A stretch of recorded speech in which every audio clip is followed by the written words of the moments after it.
my heart is never like to try to hurt someone.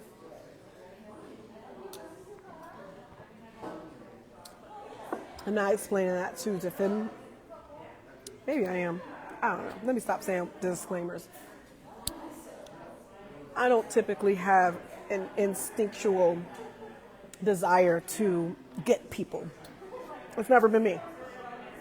Even with the worst of things, which has happened to me,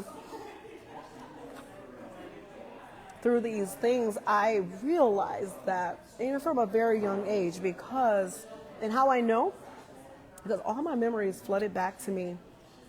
They started coming back when my grandma passed away and I went back home to the place I grew up. I had not been there in I think I was already in my 30s. And I hadn't been back there since maybe I was old enough to go into a club. Because I was excited about that because I was like, oh, I'm 21 now. I'm going to a club here because I hadn't been able to do that prior. And I didn't do that even with a fake ID or anything in that town. I did that when I was in New York, Syracuse, but I hadn't done that in the previous town. Because everybody knew my grandmother, and it was one of the things you just didn't do. But, and you know, I definitely wasn't ever really the girl that would start anything. Like, I wasn't the one starting. I definitely was a finisher, though. I'd jump in and do what I had to do to take care of whoever I need to take care of, especially if you're messing with somebody in my family. One of my cousins, I was always like right there to make sure that I was helpful because I was the oldest of the siblings. So if my brother or sister was getting in a fight or anything like that, I came on the scene, and I would stomp the yard for my family and also for myself. But I realized that lifestyle was not going to be something I was wanting to be a part of at all. Like, because when I had that first experience going to jail and spending a whole day in there, and they literally put me in a separate cell because I was a girl and they were all men, and I was in there singing His Eyes on a Sparrow. I always soothe through singing, and I prepare my heart through singing and dance and things like that. I believe in healing myself, not lashing out or trying to harm somebody else. Now, I definitely can, and I have seen myself in those ways, and I don't want to repeat them, so my eyes fall back if I feel like something is going to be super duper hard for me or hurtful. I heal, and I don't try to get something from someone to get that to the healing, or hurt someone so I can feel better about whatever. So for me, it's not been my character to go out there and try to get somebody. So needless to say, with that being said, I have definitely been the object of scorn and gossip when it comes to these things, because, you know, that one side of the story gets told because people talk. And I typically will not say my side because I was always taught not to gossip, whatever. So now I'm like, whatever, I'm going to tell the story. So, yeah, I think that my reason for saying this is because I think that we always ask for honesty. We want honesty. We believe in honesty. We think everybody should be honest. And, you know, I don't agree with that. I don't think everybody wants to know the truth, especially of how you feel in relation to them. When something hurts or something doesn't feel right, or you don't like the way a person moves because they've done a couple of things that have been red flags. And I used to just like ignore the red flags and be like, okay, no, they didn't mean to. And I give a lot of grace because I'm human, so I get it. Like, I understand human because I'm human. Yeah, everything's great. Thank you. Everything is, we are all human. So I'm like, I get it. Like, so I am learning now only that it's okay to also be understanding and move on from the relationship that is hurtful and harmful to you. Whether the person meant it or not. That's the part that has always kind of got my goat and got me my heartstrings, because I'm like, well, they didn't mean to. They had good intentions. And for all the reasons, they had the good intentions and they had the good heart. And yet it still did not resonate with my experience to a point where I think I should continue in the relationship in the way that it was.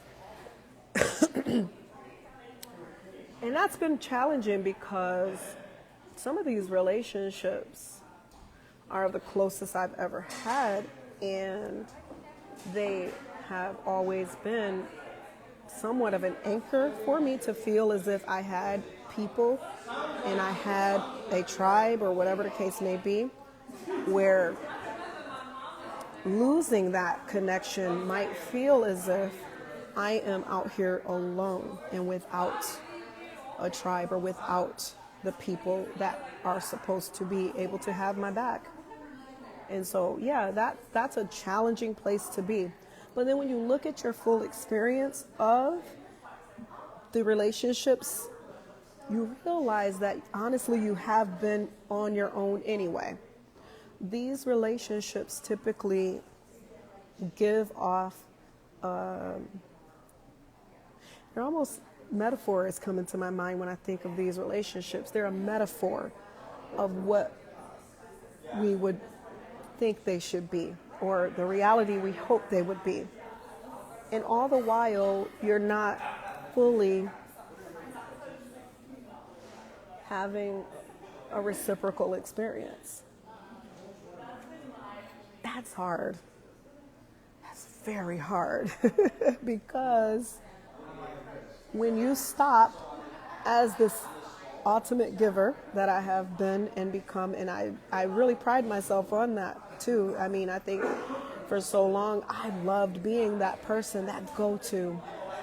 And I remember only recently, it was not recent, maybe about 6 months ago, I had a situation where this one person in my life who I absolutely love would always ask me for money. And you know, whatever her situation was, she would come and she'd ask for money and I'd give it to her. I said, don't pay me back, girl. No, you don't need to give me nothing because I love you, whatever.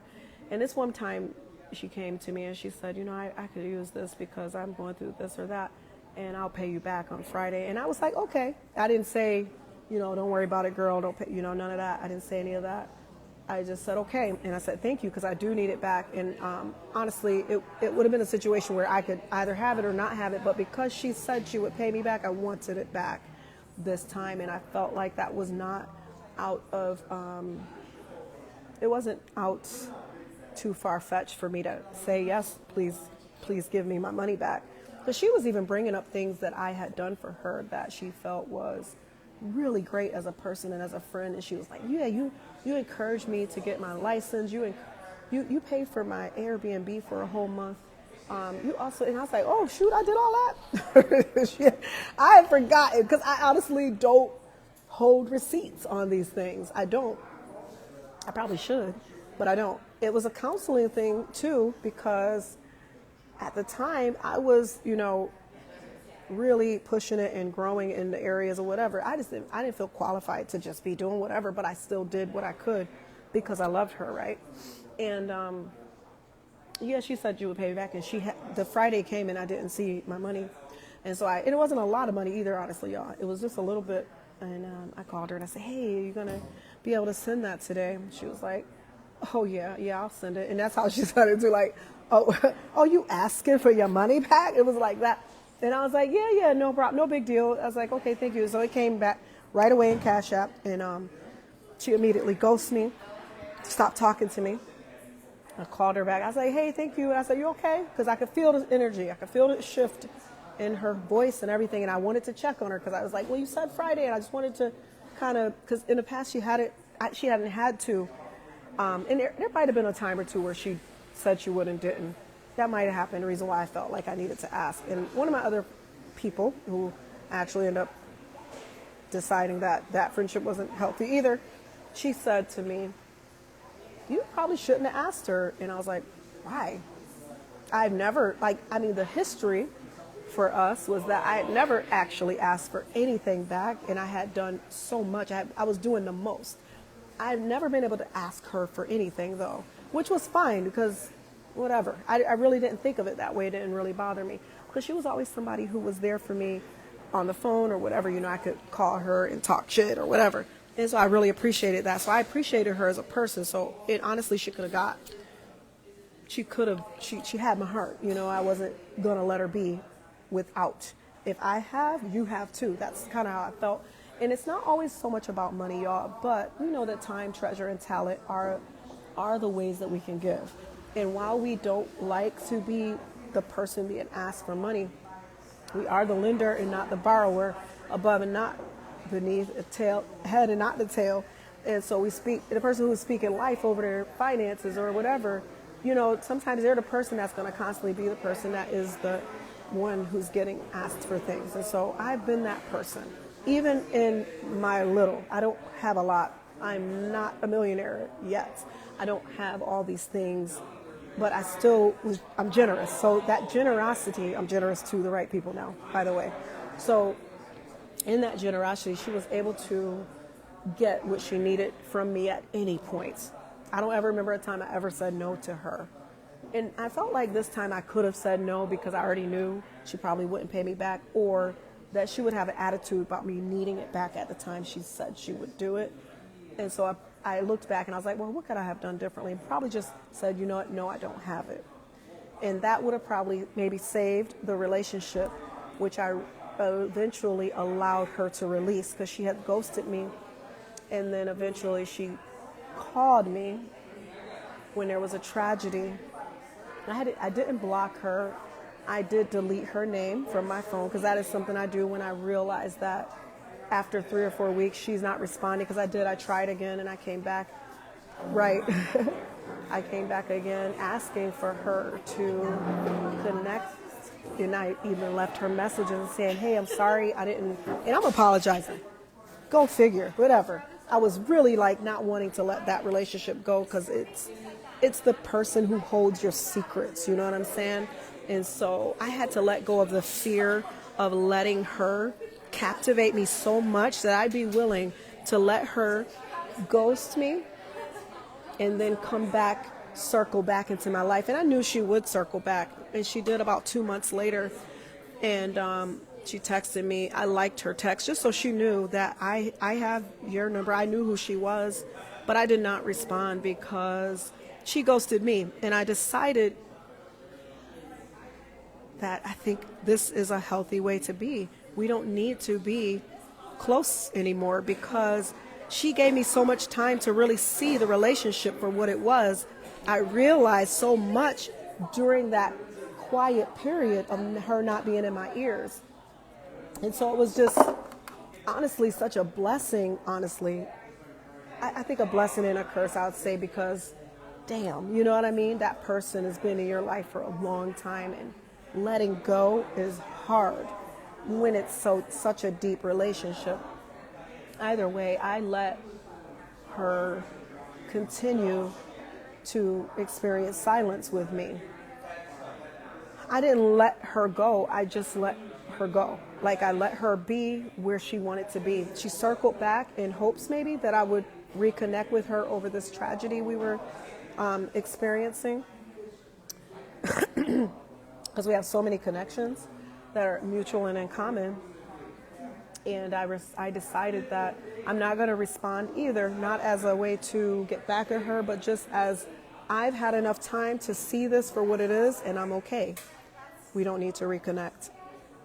I didn't tell her that because the relationship that we had, I had already left her messages saying, you know, I'm sorry. I feel awkward that you would ghost me over me wanting my money back. And it was such a small amount. And also you had said you would give it back. This is so dumb, right? That's why I never lend money to people, because I would just give it if I have it to give. But she had put it out there that she was going to give it back. And I wanted to hold her to her word, you know, because of the experiences I had had with her. And while I may not have handled that properly, I still didn't think it warranted being ghosted for months at a time. And then we had some plans that she canceled immediately too, right after. So I knew she was upset. And it was hurtful to have her be upset with me over something I felt was so small. And she had just told me that I paid for a month of Airbnb for her, got her a car too. I had got her car too. You know, I did so much. I was doing the most. And the fact that I had done all that and she still whatever. And I realized, you know, I get it. I've had recently some situations where I'm like, oh, that feeling, I'm moving the comments, y'all, because I can't do both. I'm sorry. So I don't want y'all to think I'm not listening. I'm just I can't. So they're looking at us. Thank you for joining. I appreciate it. Talking about relationships and how I have been experiencing people in general, from platonic to romantic or whatever. And I'm just kind of keeping it general because I'm not trying to just put people out there, okay? Because even if you hear yourself in my story, I will not be the one to say, hey, this or that person's name or give an identifying information, because I don't think that is the message. The lessons are not about the people. We're all spirit. And I think if I were to be religious, but I love the Bible, you know that, I would say that the scriptures say to test every spirit. And so in testing the spirits, I've been asking God to just remove and show me. I've been asking for these things, and in asking, the clarity has come. And you can have people in your life who are really loving and kind and yet mean you no good. And not everybody's like that. They may mean you good, but the way they move is still very uncomfortable and makes you feel unsure about yourself. And so it's important for me to pay attention more to what I'm allowing in my inner circle, because if I don't, I would end up in that desert for 40 years. I know the Israelites didn't have to be there for 40 years. I mean, Jesus, he took a 40-day break from people, and he fasted and things. So I do believe in that 40, and when I turned 40, I mean, I literally cut my hair off and dyed it because I knew that the change was coming in my life. And here I am 3 more years later, knowing and trusting that God is still removing and breaking down things that do not belong in this story. And it's hard because so many people make up the story, right? That have been in the story for so long, and those relationships are valuable and they have a lot of meaning, and they come with a lot of different variables, so good and bad, like duality, everything. You can be in a relationship with someone where good things are happening and bad things are happening at the same time. And I don't know why this is something we don't really talk about, because someone could be good to you and bad to you all at the same time.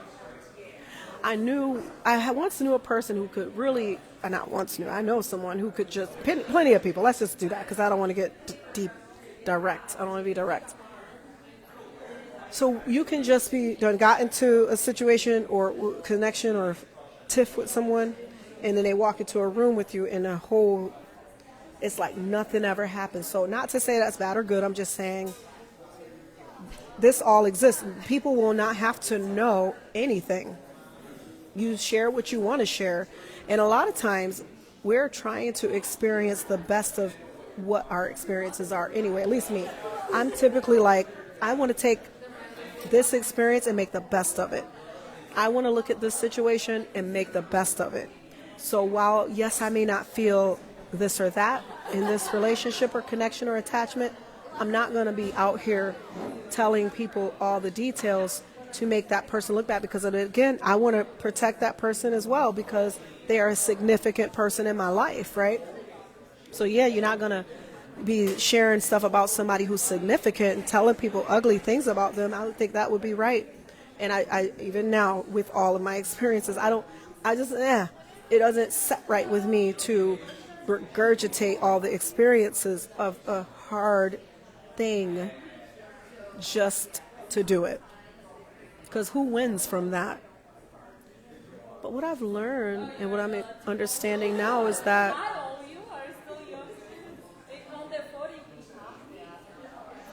those people don't really care about me or my reputation or how I looked. And so especially when you leave people with a little information, such as you say, oh yeah, we kicked her out of the church, we can't talk about why. That leaves people with a really, they can make up a bunch of stuff about a person. She's spiritual, she might be doing this or that. You know what I'm saying? You can create any story you want, because now they have not given anyone the details. And so While I know it's because I believe in speaking in tongues and I spoke in tongues not in the church, but I said I pray in tongues in my private time because I know scriptures say you must interpret if you speak in tongues at church. I would not then go to church speaking in tongues because it would be out of order. Especially the church that I was attending was not the type of church you'd be getting up and hallelujah shouting and putting your hands up. Now, we had a few people who would do that. We actually had one girl that I actually discipled. We call each other discipleship partners or whatever. Kind of puts you, oh, you're the more spiritual one and that person's still coming up. I didn't like that, but I definitely felt like any relationship I was in, I let them know I'm not perfect. I'm just here as a guide and to give you experiences from what I've experienced, but I don't really know it all.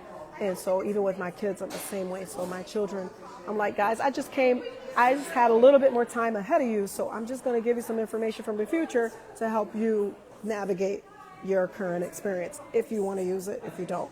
Now, my 13-year-old, I told him, I said, today you need to listen to the YouTube video, Tortoise in the Hare. Because he was like, Mom, I'm not going to Taekwondo tonight. And he's like, I got all my stripes. I don't really need anything. I'm going to take a break tonight. And I was like, oh, okay. Well, February 1st is your tournament, like your first tournament. Don't slow down yet. I mean, you can always rest when you get home.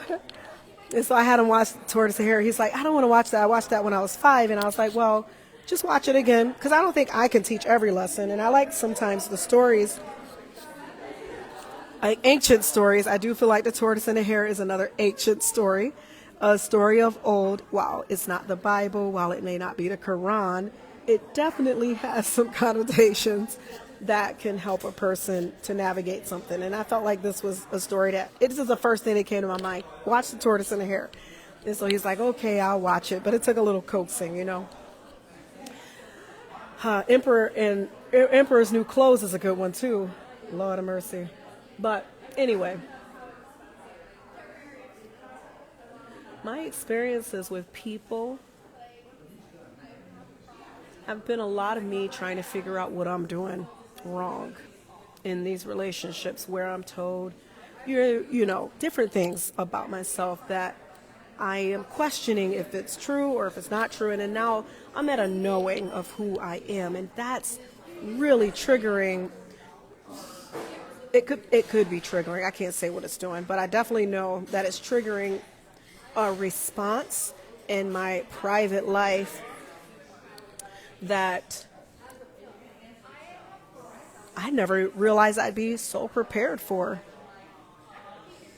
I didn't know I'd be so prepared for this in this season of my life. I was so used to having the collective around me, with me, cozied with me, calling me, needing me, wanting me, bringing me in, having me at the table, and it all just felt so good, while it always also felt so bad. You can be in a room full of people and still feel alone. And yet, when you're alone, you feel so abundant. I don't know what that paradigm shift is or why that is the way it is, but in this experience, I'm so grateful that I'm understanding that I'd rather have quality over quantity any day. I used to be in a position where I could go to any country, any city, any place in this world, and all I had to do was make a phone call. I would arrive, feel like a straight up superstar, especially because I can sing and everything. And so honestly, the removal of the church that I was a part of was a big removal. And honestly, the people from the other towns were still willing to receive me. They were like, wait, so what? They kicked you out. We're still friends. And in my head, it was a no. I don't know if you've read First Kings. I would go read it. The story of the Amalekites. God told, I think it was Saul, but correct me if I'm wrong, it might have been David. But either way, it's in that timeline where they were told to go into the city and destroy everything.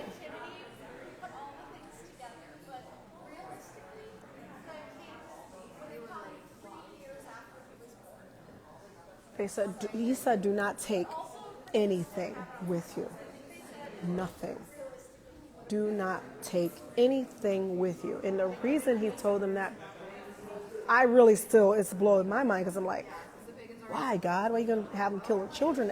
He said, remove everybody. Don't save anybody. And they did end up saving the women and children, I think. And I think they saved some art pieces. They ended up being in a really bad place with God because they did not fully obey. And this was what I was tasked with, because I had been praying this scary prayer at some point in my walk with God. And time is irrelevant and lateral. So I don't want to get caught up on years and dates, but I do remember from 2019 to 2021 or 2022 when the actual split happened, where I was like, oh, yeah, this is an experience that I had never imagined would be my experience, honestly, because I was pouring all of myself, and I wasn't one of the top leaders. I was the lower level leader who was doing the trench work. I was the trench worker.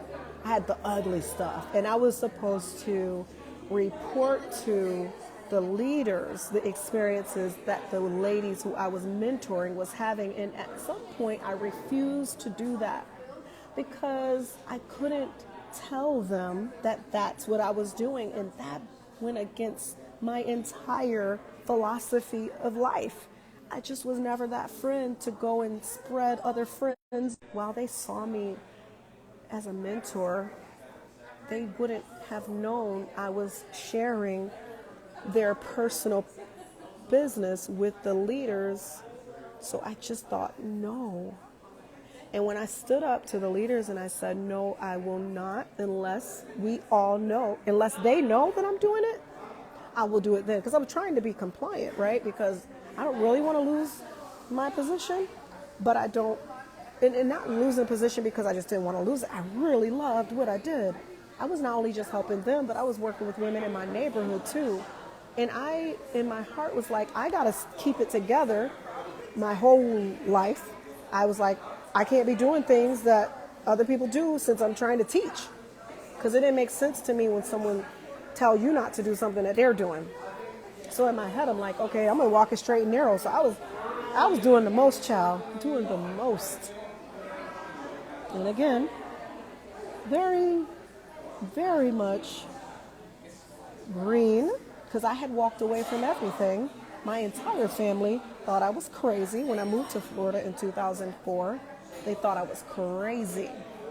For one, I was marrying a Guyanese man, and they thought, well, that country Guyana, they took this whole story from California, a white man who had taken a whole church and brought them from California to Guyana to have their, a utopia, and they just took that story and ran with it. So my family was like, you're crazy. You're crazy. And I had left a beautiful job working for the Salvation Army, of which I was like, I'm going to find that again. So I came to Florida, and I found it again. I found a center that's right beautifully nestled in Fort Myers that was doing similar things to what we were doing at the Barnabas Center in Syracuse. And I was like, oh my gosh, it was like home sweet home. But then I got there and my boss hated me. I hadn't done anything to her.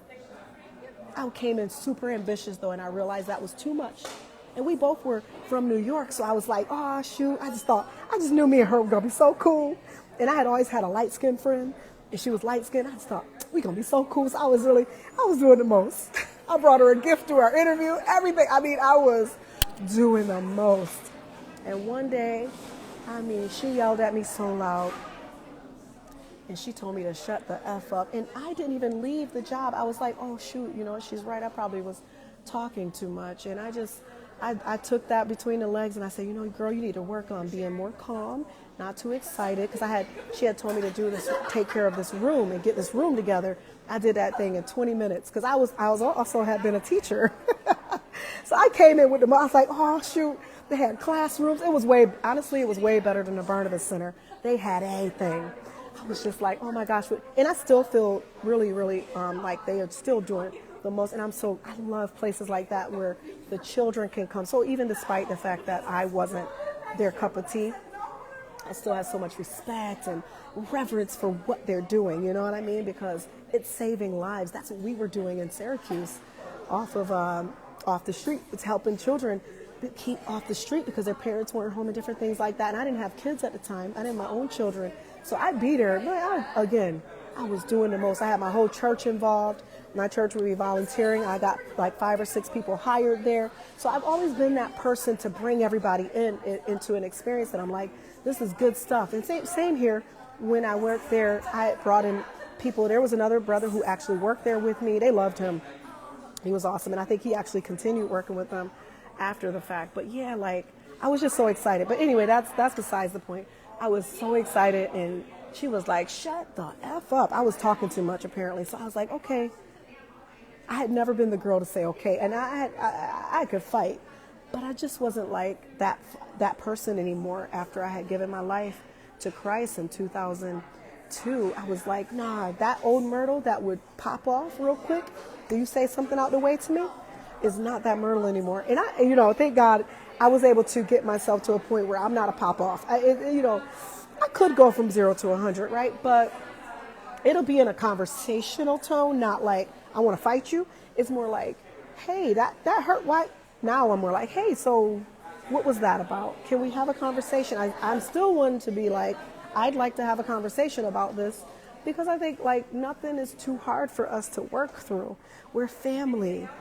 We belong together. We're doing the most. We're going to work together as a friend. You know what I mean? Like, why would we do? So I ended up still working that full summer despite being talked to that way. And now I look back, I should have left that day, because it went from bad to worse. And I was newly married too. And I'm going to tell you, like, the early stages of marriage was so confusing for me because I just didn't fully understand. I thought I was supposed to be doing something specific, and I just didn't understand a lot of the dynamics of it without going into detail. Because again, yes, we want to be honest, but how much honesty can we truly be in these situations? Because I don't know y'all, and I know people are watching, and I'm not trying to like put anything out there, because it's not just me, right? It's my children, it's my husband, but I can only speak for me. Like my experience being married early on, I was just like, oh, I was 24 when I got married, and I'm in a whole new town, all new people that I don't know, and I'm excited about life. I'm about to be a mom. I got pregnant really, really within 4 months of being married, and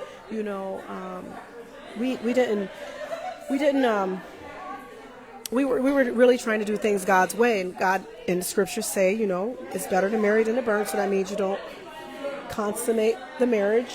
You don't do anything that would cause you to sin, right? So we did get married first. And I had not been that of a chaste woman prior to that. I had given myself a break from relationships at a certain point in my life. And I was able to fast for a very long time from the energy of a man like that, and so I was grateful that I was able to do that. It definitely taught me a lot about myself when I was able to love myself. And I've gone through many life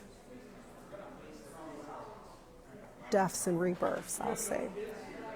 I've had a lot of deaths and rebirths. So my relationship with death is not, I'm not afraid of it. I'm not afraid to face it. I'm not afraid to look at my shadows and look at my ugly stuff. I'm not afraid of those things. In fact, I feel like those things are so, I wish more people would say, you know what? I was wrong in this situation. This is where I could have tweaked that. Because I think it's never one person. It's never one side. That's why talking about people gossiping just never really resonated well with me, because I know I'm only hearing one side. I'm only hearing one side of the story. So this was your experience, right? But what about the other person's experience? I get in trouble for this a lot because I'm like thinking, yeah, I hear ya. But I'm certain that there's another side to this story. And that's why I'm like I'm definitely not going to sit here and act like I'm the perfect one in relationships. In fact, the type of person I am probably make being in a relationship very challenging for me with other people in them for me because I am questioning everything. I am questioning it. I'm wondering why this and that. I'm not like doing this. I'm like, wait, don't take my hand off. I want to see. I want to say, what is that? What did you say? And how did you say? And why did you?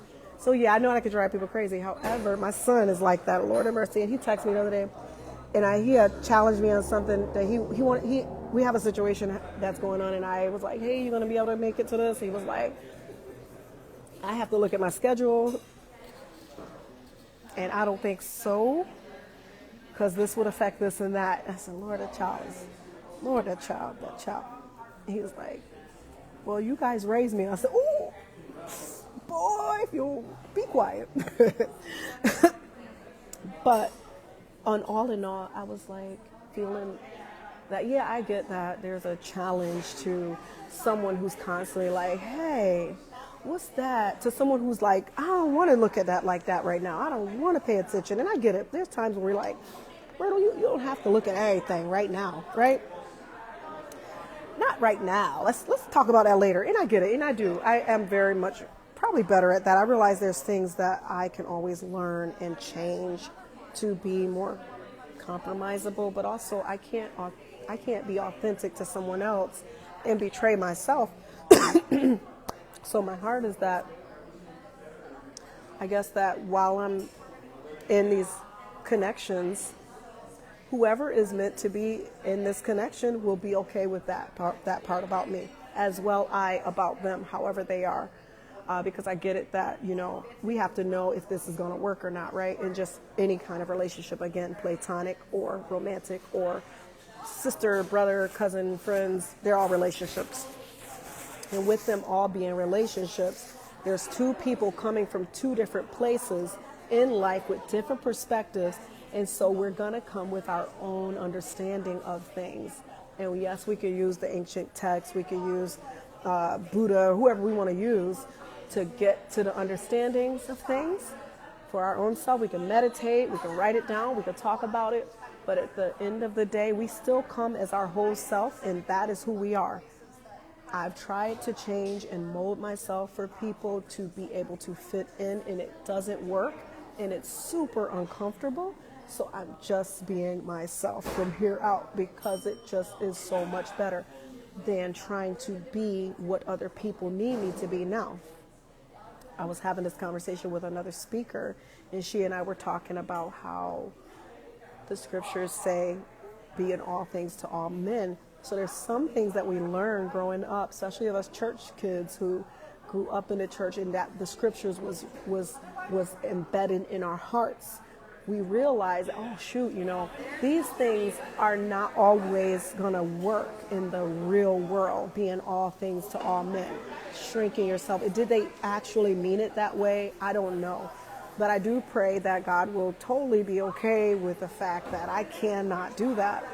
Now, in short doses, we can. I do believe in short doses. It is possible, but not long-term committed, focused, inner circle relationships. You cannot show up like that all the time. When we're going through some things, or we have people that we need to nurture and connect with, or we need to go in a situation being nurtured, yes, maybe my mental might be like, listen, this is hard for me, I don't want to deal with nobody. But if you're going through something where, such as a death in a family or someone's transitioning, you have to come with love. Even for people who have not shown the right love in your past. Like again, I went to my grandma's funeral. I'm walking down the stairwell of the church that I grew up in, and walking up the steps is the man who was once a boy, and I, 10 years old, had taken advantage of this child I was and I confronted him. But did I yell and scream and kick him and beat him up? No. I actually didn't even have that as a motive in my heart. It was more like, bro, I was like, bro, are you still doing that? He wasn't married. He didn't have children. He was still kind of weird. And I believe that sometimes situations people grow up in make them weird, especially if parents are like, don't be with them girls. He's a boy. He should have girlfriends his own age, so he not sneaking around doing nothing else. If he had had that and wasn't forced to be at church as a pretend deacon, he may not have been so privy to be messing around with somebody who was 10. And thank God it wasn't a worse thing, but it was not okay. And honestly, I think my brain had forgotten about it to survive it. And that is the case, guys. Sometimes we forget things to survive. And so we don't hurt other people because we're taught that that's not how you should do things, especially if you have an experience of jail or anything like that. You're like, I don't want that experience again, so I'm going to do what I have to do to keep it together.